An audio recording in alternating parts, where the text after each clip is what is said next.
नेता ना है, हम अपना बारे में बता दें, एगो मंत्री या विधायक से बेसी हम वैसा ही कमाइला। नहीं बनेगा तो फिर हमारा नाम बदल जाएगी। रउआ सब जेकरा के चाहब जा उहे राजा बनी, हर 5 साल में ही टाइम आवेला। बिल्कुल बिल्कुल इस बार एकदम बदलाव तय है। हमारा दिक्कत है, गली नली नहीं बनता है, पतो आती है तो मोटरसाइकिल पर जाती है। अभी हम लोग आ चुके हैं करहगर विधानसभा के। पहले बार जन स्वराज पार्टी आया है, इनको जिताइए, रितेश भैया को जिताइए।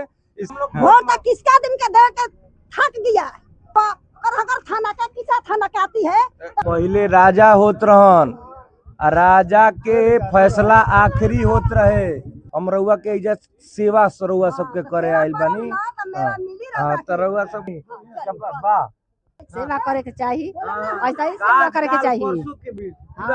सबका के देखनी जाना, एक बार देखी जा। अच्छा देंगे, देखब जा। काफी लोग पहले के सरकार से नाराज हैं।